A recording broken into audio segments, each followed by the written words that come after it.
ओम नमः शिवाय। विश्वनाथ भगवान की जय, महाकालेश्वर भगवान की जय, ओंकारेश्वर भगवान की जय, अमरेश्वर महादेव की जय।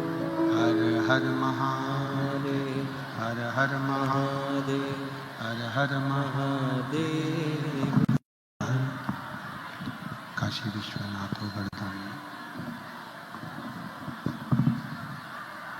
त्रिकालदर्शी कैलाश विनाशी भगवान शिव, जिनके पुनीत पावन शिव महापुराण की कथा संपूर्ण विश्व का कल्याण करने वाली, संपूर्ण जगत का उद्धार करने वाली है। ऐसे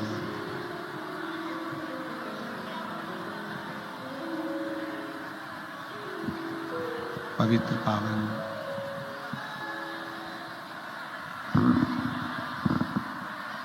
शिव महापुराण कथा का लाभ लेने का सौभाग्य आप और हमको प्राप्त हुआ।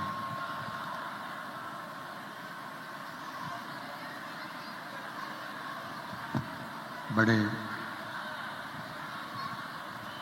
भाग्यशाली हैं सभी शिव भक्त जो इस पवित्र पावन शिव महापुराण कथा का लाभ ले रहे हैं।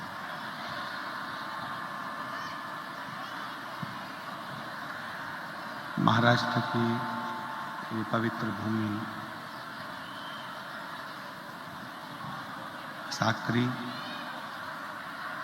जिस पवित्र धरा पर, पवित्र भूमि पर भगवान शिव की कृपा से, भगवान शंकर की करुणा से, भगवान शंकर की उदारता से शिव महापुराण की कथा का लाभ लेने का सौभाग्य प्राप्त हुआ है। महाराष्ट्र की ये पवित्र पावन धरा, पवित्र भूमि, जहाँ संत, साधु, सन्यासी, तपस्वी, साधक, उपासक सभी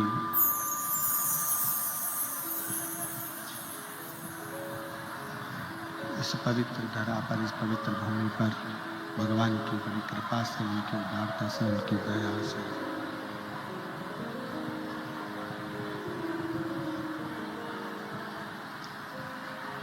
पवित्र शिव महापुराण कथा का लाभ ले रहे हैं।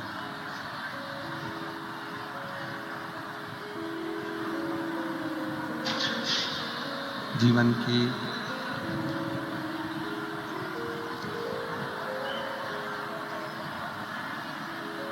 बचपन, जवानी, अधेड़ी और बुढ़ापे का ये मानव शरीर है, जिस मानव शरीर में आवाज नहीं आ रही, ना अंदर आ रही ना बाहर आ रही, यहाँ भी नहीं आ रही, बाहर भी नहीं आ रही। जिस मानव शरीर में भगवान शिव की अलौकिक कथा का रसपात करने का सौभाग्य प्राप्त हुआ है।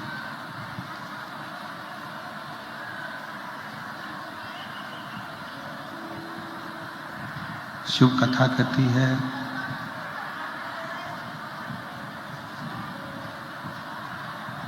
मृत्युलोक में मानव के शरीर में यदि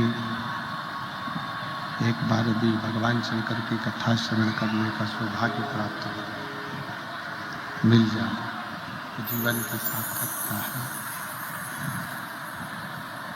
कथा के मुख्य यजमान श्री शशिकांत अरविंद जी श्रीवास्तव, श्री योगेश सोमनाथ नेरकर जी, श्री ज्ञानेश्वर गोविंदराव एरमडे जी,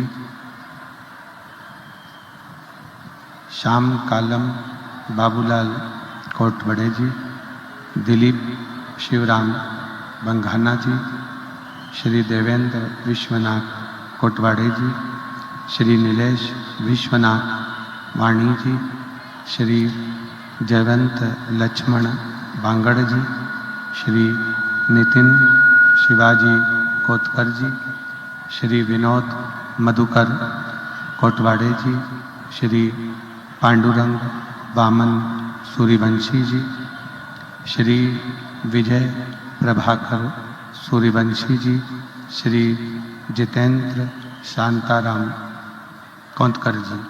एक बार यजमान परिवार के लिए जोरदार ताली बजाकर उनका स्वागत वंदन अभिनंदन करेंगे, जो इस पवित्र पावन शिव महापुराण की कथा का लाभ दिला रहे हैं। बढ़ाओ ना स्पीकर।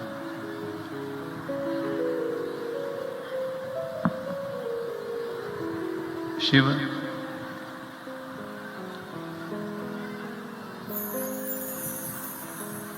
जो करुणा की मूर्ति है, जिनको करुणा सागर कहा गया है, वो नित्य अपने जीवों का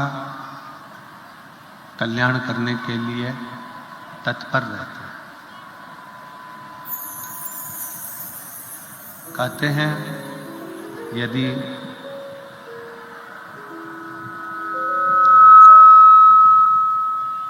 आपकी भक्ति श्रेष्ठ है, यदि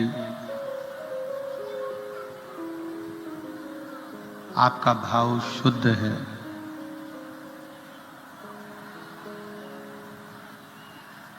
और निर्मल चित्त से, निर्मल भक्ति से, निर्मल भाव से यदि आप परमात्मा को पुकार रहे हैं, तो भगवान शंकर की कथा कहती है कि शिव का दर्शन, शिव की कृपा होती जरूर है।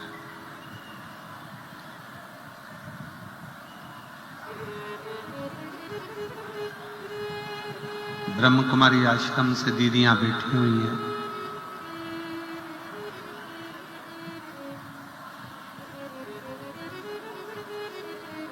इनकी मुरली में भी यही बात कही जाती है कि आप भाव से, दिल से शिव को पुकारो। क्यों? क्योंकि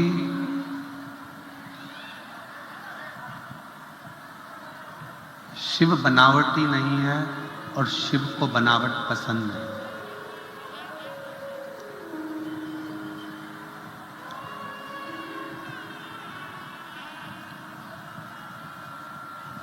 आवाजें नहीं आ रही है, लोग चिल्ला चोट कर रहे हैं पंडाल में।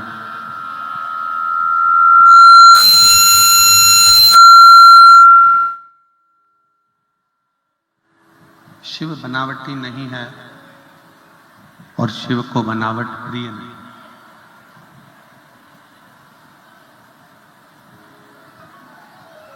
शिव जैसा है वैसा की वैसा ही, उसका कोई श्रृंगार नहीं, उसका कोई अलग अलग कोई श्रृंगार का भी मूलता नहीं है। ये स्पीकर नहीं चल रहा है, कोई से भी फैन लगा कर क्यों लगा? शिव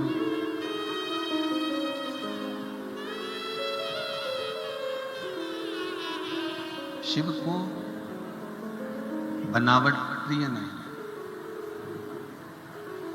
क्योंकि शिव बनावटी है ही। शिव जैसे हैं वैसे ही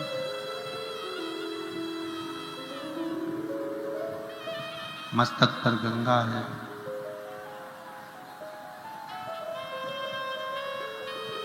जटा पे चंदा है, रुद्राक्ष की माला है, विषधर सर्प पड़ा है, नंदी दरवाजे पर खड़ा है और तन पर भस्म रमी।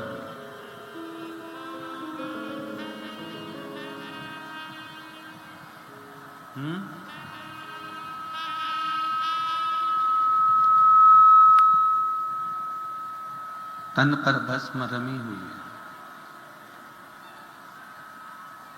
और अब इसमें तन पर भस्म रमा लेना, सिर पर गंगा धारण कर लेना,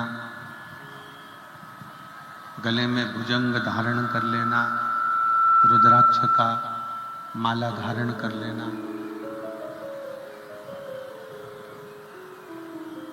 इसमें कहीं भी कुछ भी बनावट का क्रम नहीं।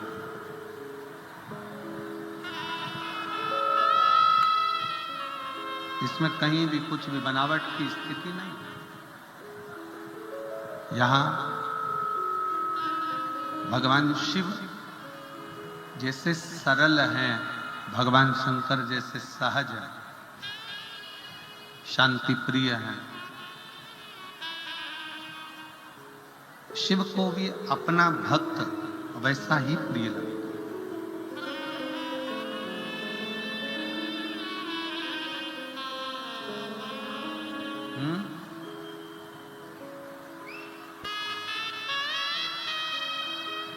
शिव को भी अपना भक्त वैसा ही प्रिय लगता और होता यही है। शिव महापुराण की कथा कहती है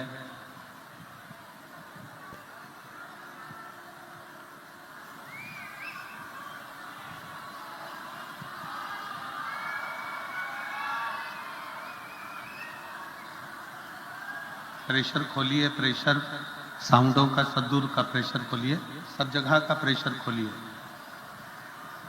ऊपर से लेके बिल्कुल सामने आदि सबका प्रेशर खोलिए। शिव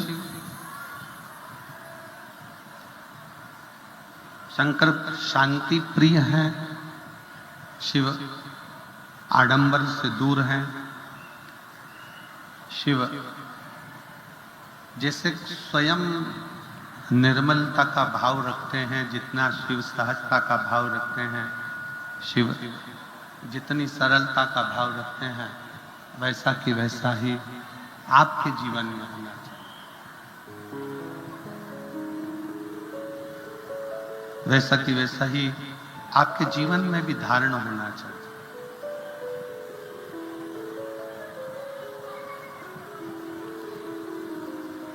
फिर एक निवेदन कि शिव के करीब में जब आप जाएं, भगवान शंकर के पास जब आप पहुंचे,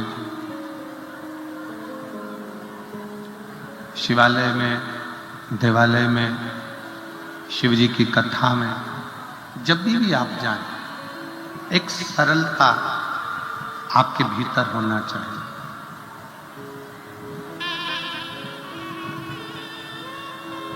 एक सहजता आपके भीतर होना चाहिए। और मैंने तेरे भरोसे बाबा, तेरे भरोसे हवा विच उड़ती जागी बाबा, डोर तो छड़ना में कटी जागी। भोले मैं तेरी पतंग, शंभो मैं तेरी पतंग, हवा विच उड़ती जागी बाबा, डोर तो छड़ना में कटी जागी। शिव के मंदिर में, शिवालय में, देवालय में, शंकर के नजदीक में, शंकर की कथा में, शंकर के भजन में, शंकर के स्मरण में जब भी जाए तो भीतर से आडंबर को हटाकर जाए। शिव को पाने का सबसे सुंदर तरीका है कि मन की निर्मलता। अपने हृदय की शांति, अपने हृदय की निर्मलता, भगवान शंकर की भक्ति, भगवान शंकर की निर्मलता, भगवान शंकर का भजन, स्मरण, निर्मलता के भाव से।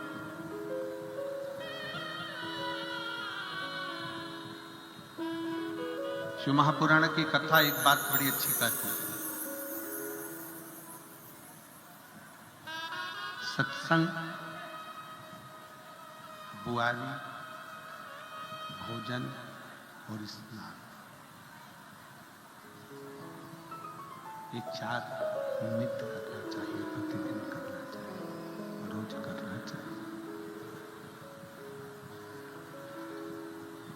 सत्संग, बुआरी, झाड़ू लगाना, बुआरी लगाना, भोजन और स्नान,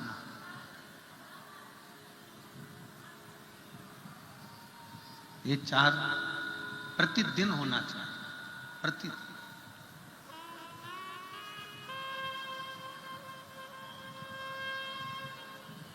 घर की झाड़ू,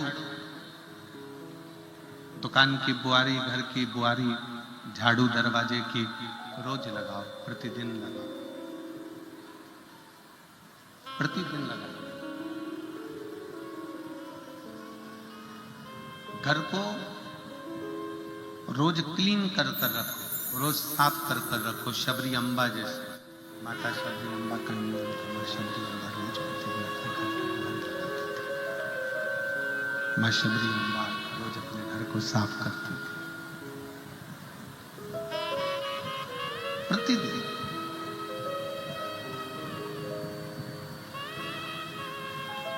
बुआरी रोज लगाओ, प्रतिदिन लगाओ, भोजन रोज प्रतिदिन, भोजन प्रतिदिन करिए, स्नान प्रतिदिन करिए, प्रतिदिन। स्नान भी रोज करो, भोजन भी रोज करो, बुआरी झाड़ू भी रोज लगाओ। और शिव महापुराण की कथा कहती है, बाबा की कथा, शिव महापुराण, सत्संग प्रतिदिन करो, रोज करो, प्रतिदिन। उदर की तृप्ति के लिए भोजन रोज जरूरी है, प्रतिदिन जरूरी है। उसी तरह आत्मा की तृप्ति के लिए शिव महापुराण रोज जरूरी है, प्रतिदिन जरूरी है। ये रोज, प्रतिदिन।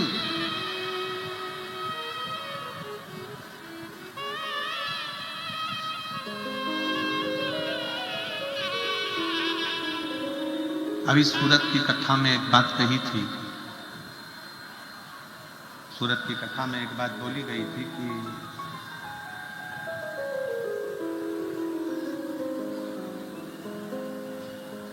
सूरत की कथा में कहा था, आप 24 घंटे भगवान का पूजन करें ना करें,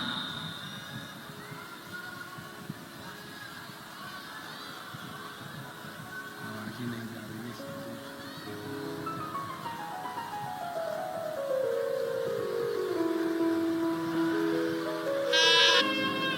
24 घंटे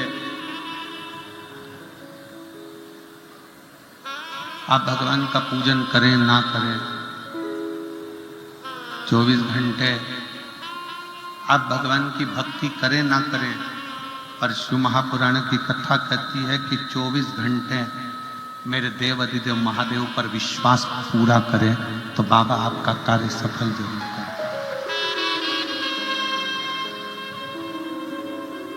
24 घंटे विश्वास शिव पर होना बहुत जरूरी है।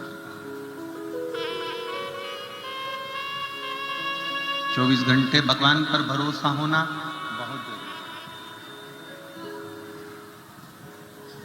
और भरोसा भी थोड़ा बहुत नहीं, भरोसा भी पूर्ण, विश्वास भी पूर्ण।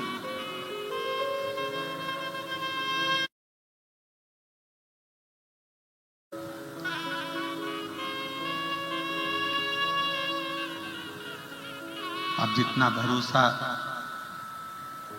एक पत्नी कहती है कि मेरा पति मुझे बंदूक से मार नहीं सकता क्योंकि वो मेरा पति है, वो मेरा पति है, वो मुझे मार नहीं सकता।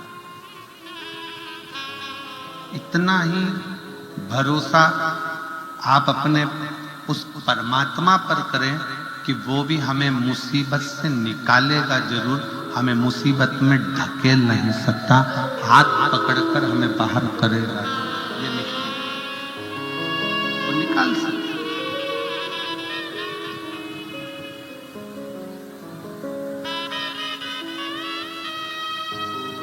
और मैंने तेरे ही भरोसे बाबा, तेरे ही भरोसे हवा बिच उड़ती जागी बाबा, डोर है तो छड़ी ना कड़ी जागी। भोले मैं तेरी पतन शंभू, मैं तेरी पतन हवा विच उड़ती जागी बाबा, डोर है तो छड़ी ना में कटी जागी। शिव कथा कर रही है, भगवान शंकर का संवाद कर रहा है, शिव महापुराण की कथा कर रही है कि शिव पर विश्वास 24 घंटे का रखो, भगवान शंकर पर भरोसा पूर्ण रखो। साइड करो ना भाई।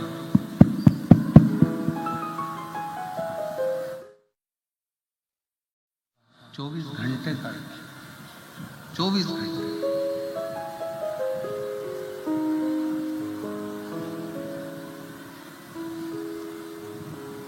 शिव का एक नाम विश्वास।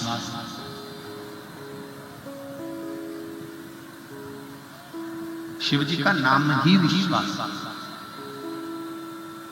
रामचरितमानस में तुलसी बाबा ने लिख दिया कि शंकर विश्वास रूपिण।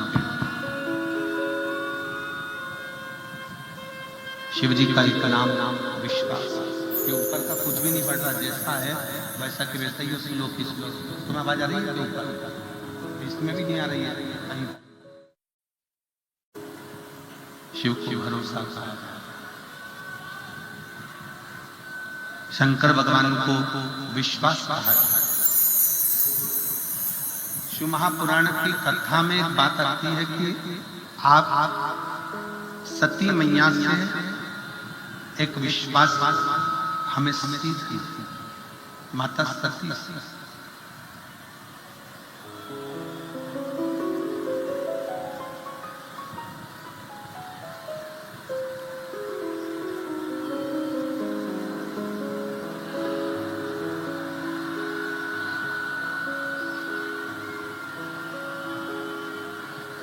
माता सती से हमको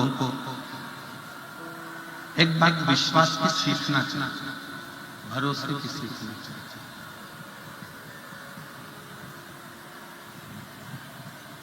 जिस समय पर माता सती अपने पिता दक्ष प्रजापति के यहाँ गई,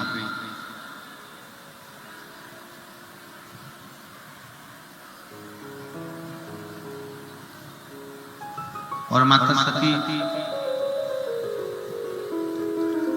जब अपने पिता दक्ष प्रजापति के यहाँ गई तो बीच मार्ग में देवऋषि नारद उनको मिले।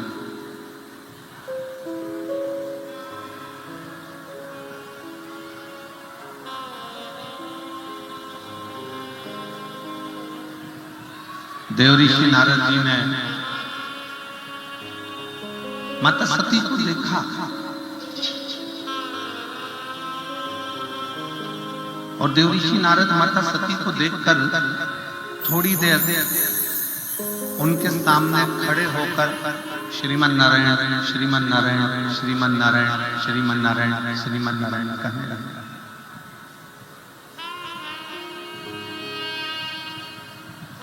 श्रीमन नारायण का उच्चारण करने लगे।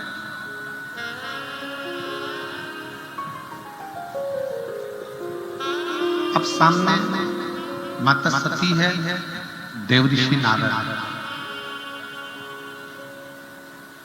दोनों सामने। सती मैया भी है और देवऋषि नारद, दोनों आमने सामने, दोनों सामने।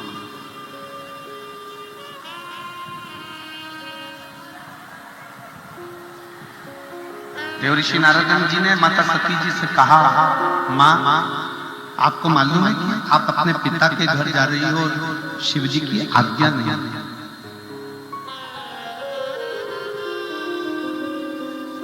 भगवान शंकर की आज्ञा नहीं है, शिव जी का आदेश नहीं है, और आप अपने पिता के घर जा रही हैं। माता सती ने कहा, गुरु का दरवाजा, पिता का दरवाजा, शिव का दरवाजा, ये हमेशा खुला रहता है।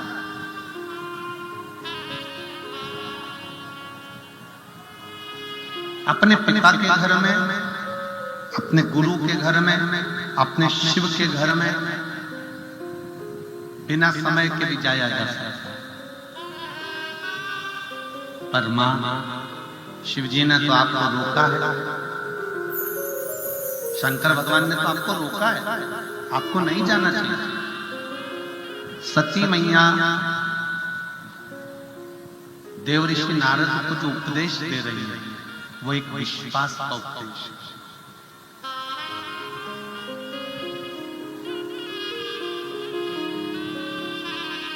और जितने इस कथा को आस्था चैनल के माध्यम से सुन रहे हैं, जितने फेसबुक यूट्यूब पर सुन रहे हैं, जितने इस महाराष्ट्र की पवित्र भूमि साकरी में बैठकर इस कथा का रसतत्व ग्रहण कर रहे हैं, वो अपने अंदर इस बात को उतारें। मां, आपको भगवान शंकर ने मना करा है जाने के लिए, आप फिर भी जा रही हो, उसका कारण क्या है?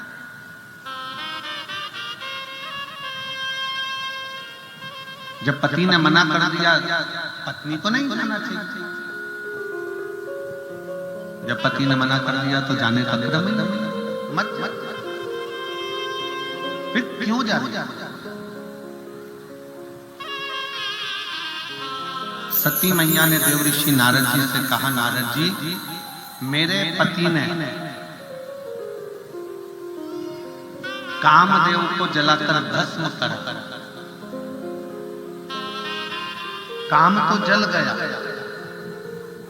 पर अहंकार व्यक्ति के भीतर रह गए। और मैं चाहती हूं कि मेरे पिता दक्ष प्रजापति के दिल में, उनके हृदय में जो अहंकार उनके मस्तक पर चढ़ा हुआ है, वो दुनिया में कोई नहीं तोड़ सकता है, केवल एक मेरे पति तोड़ सकते हैं। इसलिए मैं उस यज्ञ में जा रही हूं, जिससे मेरे पति उस यज्ञ में आकर मेरे पिता के अहंकार को तोड़ दो। और इसके लिए मुझे जलकर भस्म भी होना पड़े तो मैं जलने को तैयार हूं।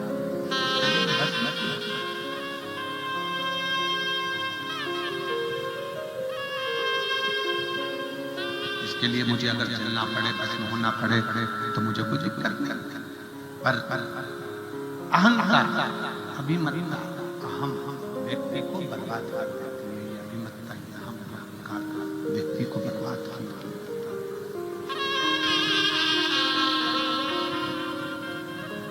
खूब कमाओ जिंदगी में, पृथ्वी पर जन्म लिया है, मना नहीं है, खूब कमाओ। तुम्हारे शरीर में जितनी ऊर्जा है, भगवान की कृपा ऐसी हो जाए कि और ज्यादा ऊर्जा है और आप उससे ज्यादा कमाएं। पर एक निवेदन, कमाओ खूब, धन एकत्रित भी करो खूब, मना नहीं है। हम अगर मना कर भी देंगे तो तुम हमारी बात कौन सी सुनने वाले हो? कौन सा तुम नहीं कमाओगे? कमाओ। तो हम ऐसी बात करें ही काहे कि तुम मत कमाओ, या कहीं तीर्थ में जाकर बैठ जाओ, साधु बन जाओ, सन्यासी बन जाओ, तपस्वी बन जाओ, या कहीं तीर्थ में जाकर बैठ जाओ। हम बिल्कुल नहीं कहेंगे। हम तो ये कहेंगे कि आप खूब कमाओ, रात दिन एक जैसा कमाओ, मना नहीं, पर निवेदन है उस कमाई का धन तुम्हारे घर में आए, मना नहीं, पर वो कमाई के धन के साथ तुम्हारे घर में अहंकार नहीं आना चाहिए। तो समझ लो कि तुम्हारा कमाया गया।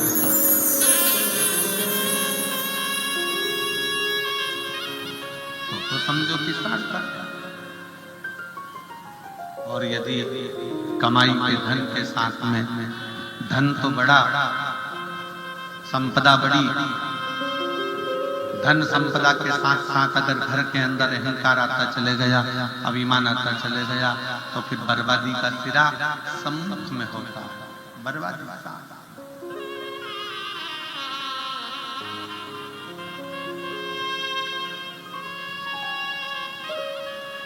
रतन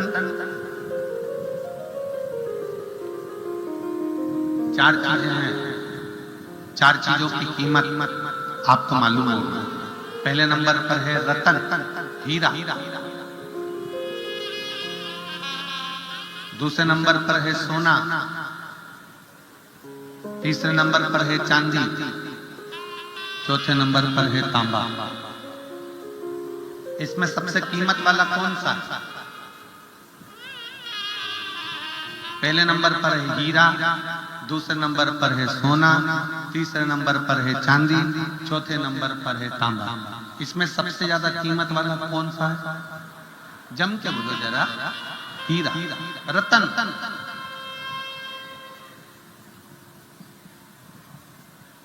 पहले नंबर पर है रतन, हीरा, जिसकी कीमत बहुत है। फिर सोना, चांदी और तांबे में कीमत वाला कौन है? सोना। उसके बाद चांदी, फिर चार बताए हैं, रतन, सोना, चांदी, तांबा। उसी तरह चार अवस्था है, बचपन, जवानी, अधेड़ी और बुढ़ापा। बचपन मतलब हमारा जीवन रतन की तरह, हीरा, कीमत वाला।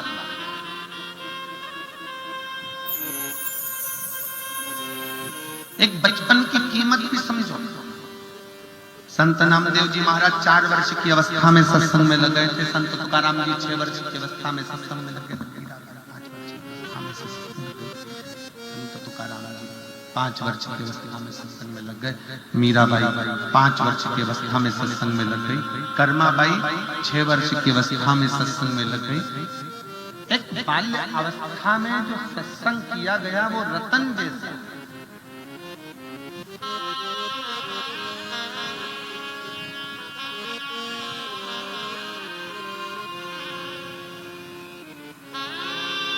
वो रत्न की तरह। जवानी सोने की तरह, अधेड़ी चांदी की तरह और बुढ़ापा तांबे की तरह। अब इसमें 2 कीमती हैं, एक आपका बचपन और दूसरे नंबर पर है आपकी जवानी। ये 2 इतनी कीमती है कि बचपन रतन को, हीरे को, रतन को, हीरे को जितना संभाल कर रखोगे, जितना संभाल कर रखोगे, उतना वो रतन चमकता रहेगा और आगे चलकर कुछ ना कुछ एक और कीमत वाला बन जाएगा। दूसरे नंबर पर है सोना। सोना मतलब आपकी जवानी। इस जवानी में जितना कंट्रोल कर सोने को इधर उधर नहीं पटका जाता, सोने को इधर उधर ले जाकर नहीं डाला जाता, सोने को बीच चौराहे पर ले जाकर नहीं पटका जाता, सोने को तिजोरी में, अलमारी में, लाकर में रखा जाता है, गले में पहना जाता है, कानों में पहना जाता है, हाथों में पहना जाता है, मस्तक पर चढ़ाया जाता है। सोने को आप अपने तन पर धारण करते हो, हीरे को आप अपने तन पर धारण करते हो और वो कीमत वाला है। रतन माणिक कीमत वाले हैं, उसको संभालना है। जवानी सोना ये कीमत वाला है, इसको संभालना।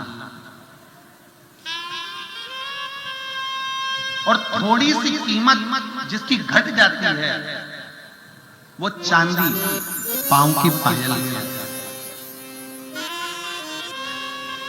अधेड़ी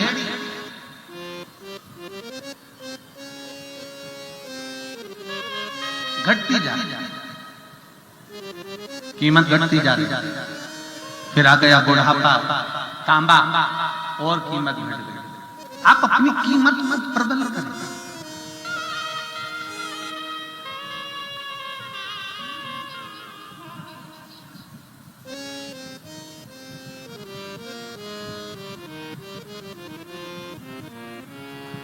मैंने मानव रतन तुझको हीरा दिया, मैंने मानव रतन तुझको हीरा दिया, तू गवाए गवाए तो मैं क्या करूं, तू यूं ही गवाए तो मैं क्या करूं।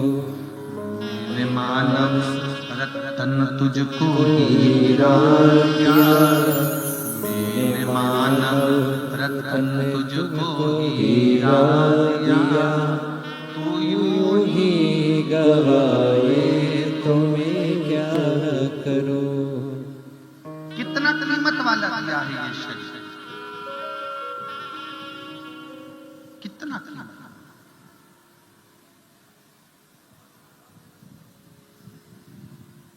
लोग कहते हैं हम भिखारी, लोग कहते हैं हम गरीब, लोग कहते हैं हम दरिद्र। शिव महापुराण की कथा कहती है मेरा शंकर जिसको भी पृथ्वी पर जन्म देता है कभी उसको भिखारी बनाकर पैदा नहीं करता, उसको करोड़पति बनाकर पैदा करता है।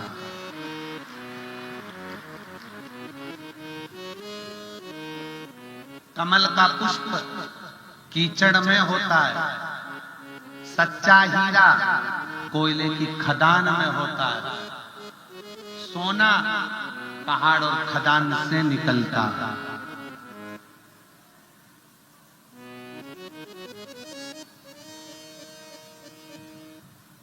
कोई कहे कि हमें भगवान ने गरीब बनाकर पैदा कर दिया, नहीं, मेरा परमात्मा कभी गरीब बनाकर पैदा नहीं करता। गरीब है आपकी सोच।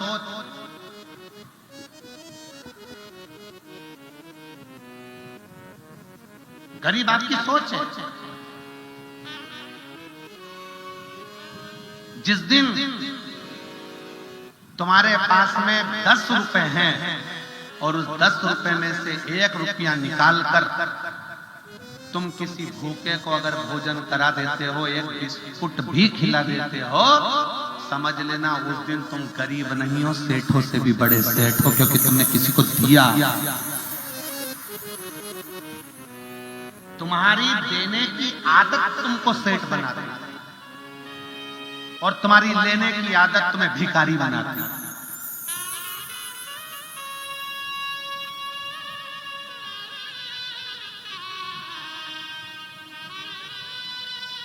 पहले के भोज में और आज के भोज में जमीन आसमान का अंतर है।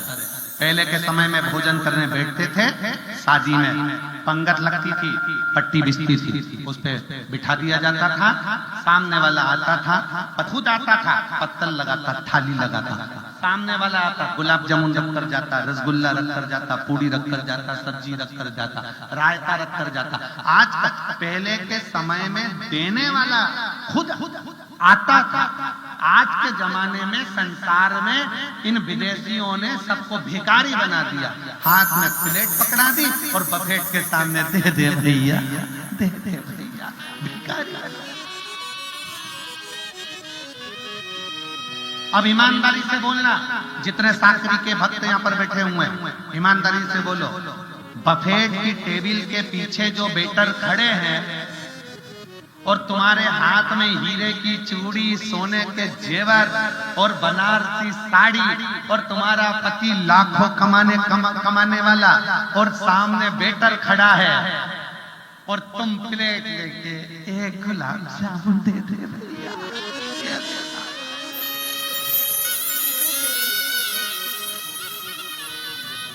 अब ईमानदारी से बोलना, तुम कितने भी करोड़पति हो, पर तुम हम नहीं बोल, तुम कितने भी करोड़पति हो, पर तुम उस स्थान पर भिक्षुक बन जाओ और वो भले 500 रुपए में काम करने के लिए आया, उसके पास भले खाने के लिए कुछ नहीं है, तो भी सूट पहनकर अकड़ के साथ देता है, क्योंकि मैं अभी सेठ हूं, दे रहा हूं, तुम भी कुछ तो भी। मेरा परमात्मा किसी को भिखारी बनाकर नहीं पैदा करता, मेरा परमात्मा किसी को भिक्षुक बनाकर पैदा नहीं करता। मेरा परमात्मा तो देता है। आपको वो हीरा बनाकर पैदा करा है, मेरे परमात्मा ने आपको संसार में ऐसा पैदा करा है कि आप अपनी कीमत जिस दिन जान गए, उस दिन तुम्हारे जीवन की सार्थकता सिर्फ।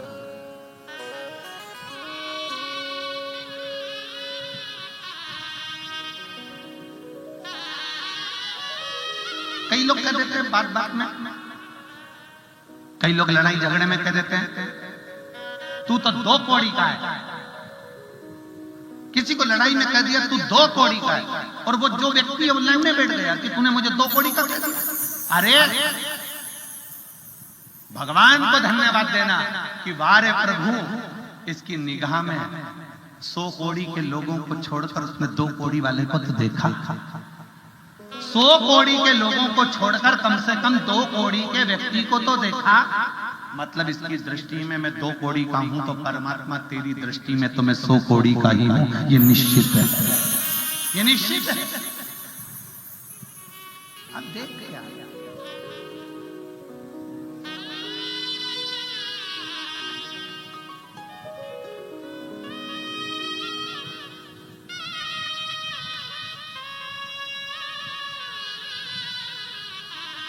मेरा शिव किसी को भिखारी बनाकर पैदा नहीं करता, मेरा शिव किसी को भिक्षुक बनाकर पैदा नहीं करता, मेरा शिव किसी को गरीब बनाकर पैदा नहीं करता, मेरा शिव किसी को दरिद्र बनाकर पैदा नहीं करता, मेरा शिव सबको सेठ बनाकर पैदा करता है। सब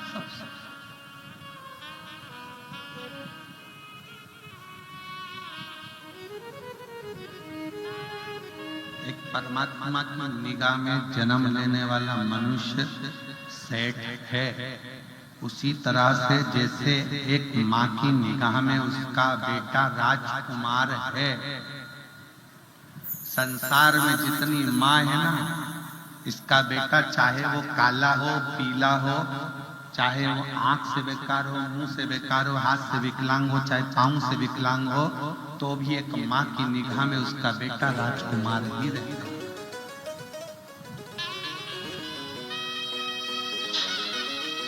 बोलो मेरी जीजियों, बचपन में आपने अपने बेटे को राजकुमार बोला कि नहीं बोला? अरे बोलो तो जम के, बोला कि नहीं बोला? कितने लाड़ से प्रेम से कहा मेरा बेटा राजकुमार बेटा, मेरा बेटा, मेरा राजा बेटा, मेरा राजकुमार बेटा, मेरा राजा बेटा। कितना प्रेम, कितना स्नेह।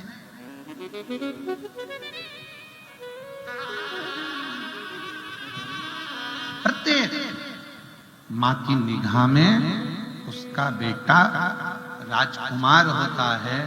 उसी तरह प्रत्येक संसार के जीव को जन्म देने से पहले उस परमात्मा की निगाह में उसका जन्म देने वाले एक एक जीव को परमात्मा अपना बेटा मानकर करोड़पति अमीर बनाकर ही भेजता है। गरीब नहीं, गरीब नहीं।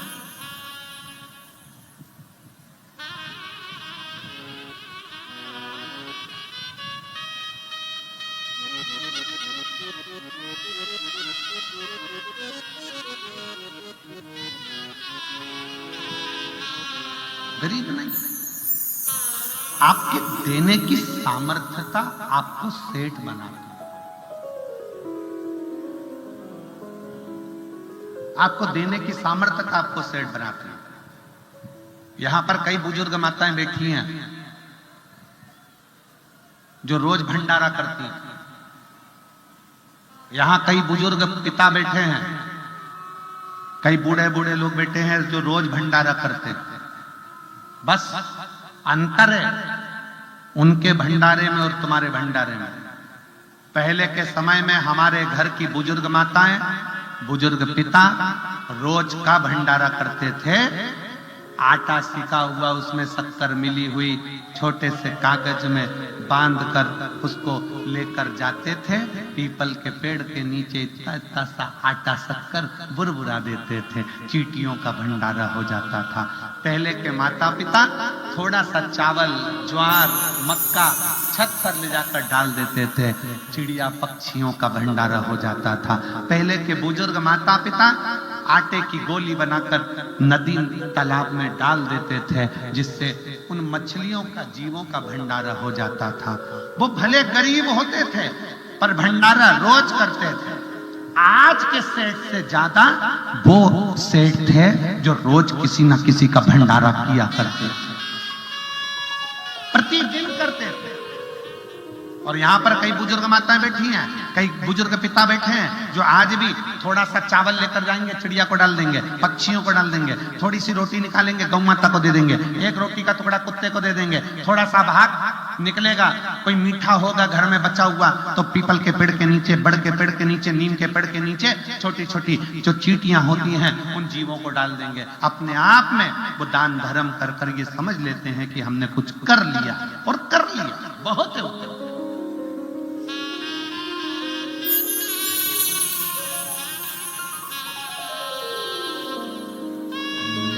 मानव जन्म तुझको ही दिया, तू यूं ही गवाए तो मैं क्या करूं।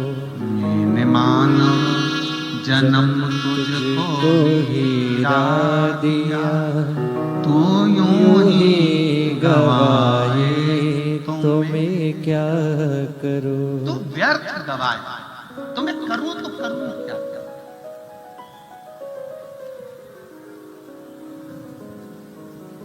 बचपन कीमती है, जवानी कीमती है, संभाल लो उसको। सती, माता सती से देवऋषि नारद कह रहे हैं, मां आपके पति ने मना किया है आपको, पर आप जा रही हो। आपके पति मना कर रहे हैं और आप जा रही हो मां। सती माता कहती हैं कि मेरे पिता के अहंकार को समाप्त करवाना।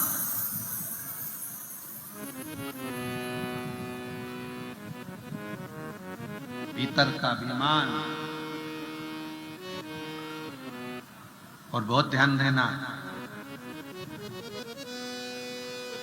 थोड़ा सा लोगों को बुरा लग सकता है, हो सकता है हमारी बात का, पर बुरा लग जाए तो लग जाने दो, पर बात हृदय तक पहुंचना चाहिए।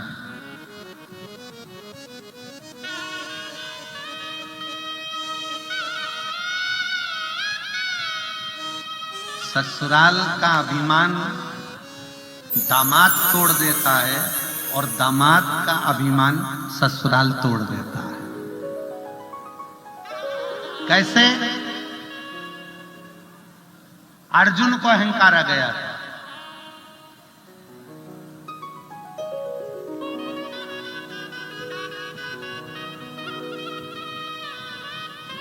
और अर्जुन को इतना ज्यादा अहंकार आ गया था कि भगवान कृष्ण ने अर्जुन को उसके ससुराल भेज दिया, जा 2-4 दिन जरा ससुराल लेकर आ जा। जाते जाते भगवान कृष्ण ने कह दिया 2-4 दिन में मत आना, कम से कम 2 महीने में आना ससुराल। अर्जुन ससुराल गए। पहले दिन तो अर्जुन के लिए खाने के लिए 56 भोग आए, खूब सम्मान करा, दामाद दामाद दामाद दामाद कहकर। दूसरे दिन 56 भोग की जगह 36 हो गए, 36 से 25 हो गए, 25 से 15, 15 से 10, 10 से 5, 5 से 3, 3 से 2, 2 से 1। अब अर्जुन को आ गया गुस्सा। जैसे ही भोजन की थाली सामने आई, और अर्जुन क्रोध में लाल हो गए। मैं तुम्हारे घर का दामाद हूं, मैं तुम्हारे घर का जमाई हूं, और मेरे भोजन की थाली में हस्तिनापुर में मेरे लिए 56 भोग लगते थे, तुमने केवल एक सब्जी, भाजी और एक रोटी, कोई मीठा नहीं, नमकीन नहीं, कुछ नहीं। ससुराल में साले ने, राजा द्रुपद ने कह दिया, महाराज इतने दिन रहोगे तो रोज रोज 56 भोग थोड़ी ना मिलेंगे। इतने दिन रहोगे तो रोज रोज 56 भोग थोड़ी ना मिलेंगे। महाराज जो भोजन में मिला है वो पाइए, वरना अपने घर जाइए। अर्जुन को क्रोध आ गया, मैं हस्तिनापुर का राजा और मेरा अपमान हो रहा, मैं अर्जुन और मेरा अपमान। अर्जुन ससुराल से वापिस आ गए हस्तिनापुर में। भगवान कृष्ण शाम को मिलने के लिए अर्जुन से गए। अर्जुन भगवान कृष्ण के चरणों को प्रणाम कर कर जमीन पर बैठ गया और भगवान सिंहासन पर बैठ गए। रोज अर्जुन भगवान के साथ पास के सिंहासन पर बैठता था, आज भगवान के चरणों में बैठा। भगवान समझ गए कि ससुराल से आया है, समझ में आ गया जिसको ज्यादा गर्मी चढ़े उसको 2 महीने के लिए उसके ससुराल भेज दो, सारी गर्मी अपने आप निकल जाती है।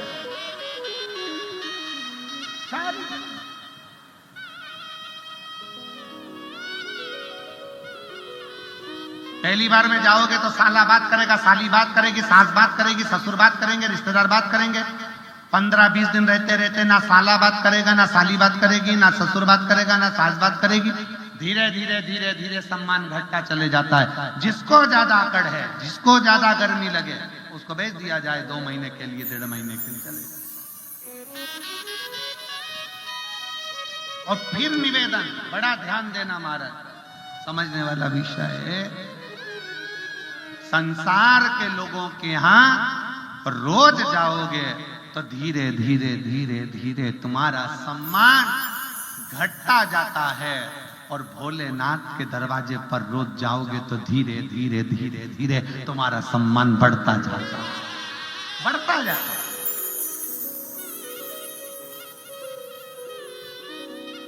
परिवार में, नातों में, रिश्तों में, कुटुंब में, कबीले में, संबंधों में तुम्हारा सम्मान रोज जाने पर घटेगा, पर शंकर की कथा में, शंकर के मंदिर में रोज जाने से तुम्हारा सम्मान बढ़ेगा, घटेगा नहीं। परिवार में घटेगा, रिश्तों में घटेगा, नातों में घटेगा, रोज रोज जाओगे तो घटेगा, पर शंकर की कथा में रोज जाओ, सम्मान बढ़ता चले जाएगा। जो लोग 5, 6, 7 पंडाल कथा सुनने वाले हैं, वो जब कथा के पंडाल में आते हैं तो पंडाल लगाने वाले हुए या व्यवस्था करने वाले हुए उनको पहचान जाते हैं। और काकी फिर आ गई तो, अरे भैया मेरे 4 पंडाल हो गए, अभी तो मैं 7 सुनूंगी। 7 सुनोगे? अच्छा बैठो बैठो, उनके लिए आगे व्यवस्था हो जाती है, उनकी पहचान बढ़ती चली जाती है। परिवार में, रिश्तों में, नातों में, कुटुंब में, कबीले में रोज जाओगे सम्मान घटेगा, और शिव महापुराण में और भगवान शंकर के मंदिर रोज जाओगे, आपका आदर सम्मान बढ़ता चले जाएगा। पहले आप मंदिर जाना चालू करोगे तो आपका नाम कमला प्रसाद, लालू प्रसाद, राम प्रसाद, जो भी तुम्हारा प्रसाद तुम्हारा नाम से लिया जाएगा, लीलाबाई, कमलाबाई, बिमलाबाई नाम से। फिर रोज रोज मंदिर जाना चालू करोगे तो मोहल्ले के लोग तुम्हारा नाम रख देंगे, ये आ गई अनसुईया, ये आ गई सावित्री। फिर धीरे धीरे तुम्हारा प्रमोशन होगा, ये आ गई सीवर वाले महाराज की चेली।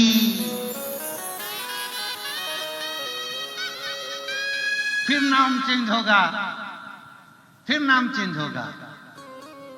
ये तो शंकर जी की भक्त है, शिव जी की इतनी भक्ति करती है, ऐसे ऐसे भजन गाती है, इतने अच्छा मंदिर में श्रृंगार करती है, अब तुम्हें लोग शिव भक्त के नाम से जानने लगेंगे।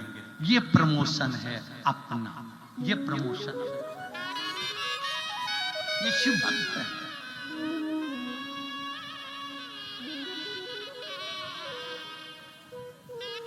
जाने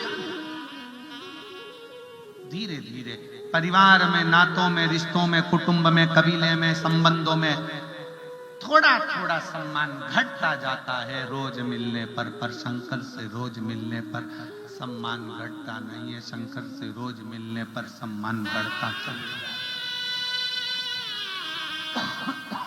रोज बढ़ प्रतिदिन।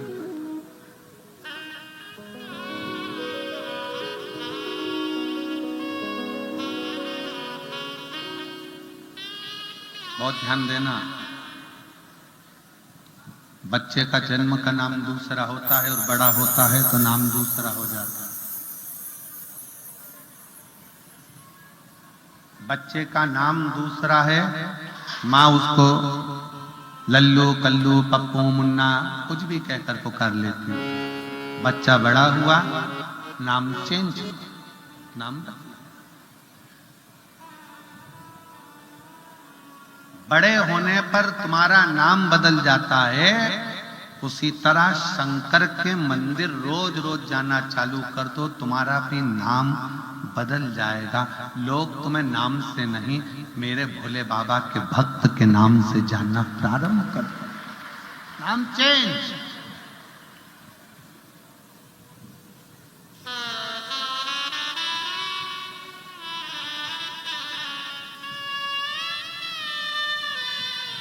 नाम बदलना। सती मैया कर रही है मेरे शिव एक विश्वास।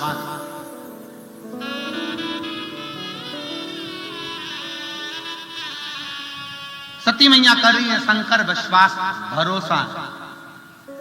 आप अपने पति के मना करने पर भी जा रही है अपने मायके? हाँ, मेरे पिता का अहंकार मेरे शिव ही तोड़ सकता।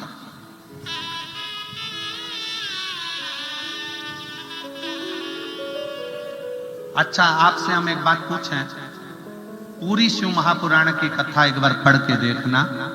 गीता प्रेस गोरखपुर की शिव पुराण लेकर आना, पढ़ के देखना। उसमें हमको ये जरूर बताना कि दक्ष प्रजापति और शंकर जी का कौन सा विवाद था जिसके कारण दक्ष प्रजापति शंकर भगवान का अपमान कर दिया।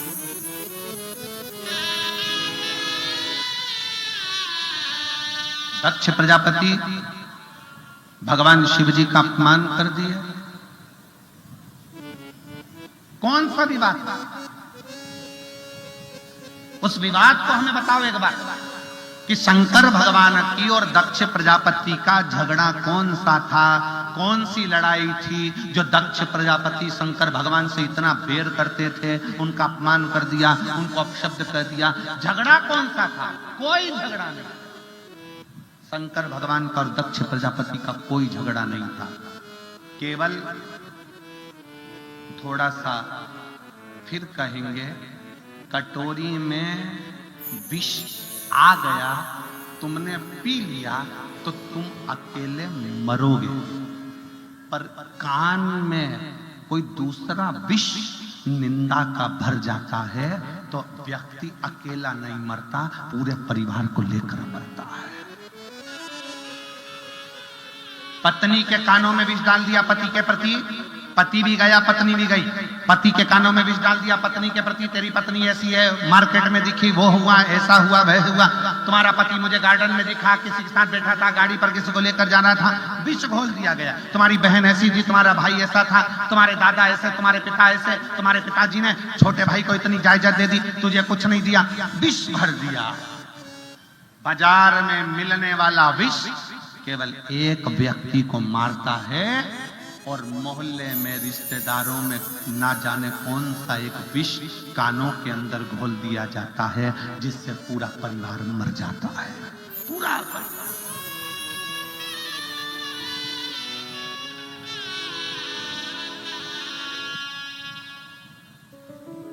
विष।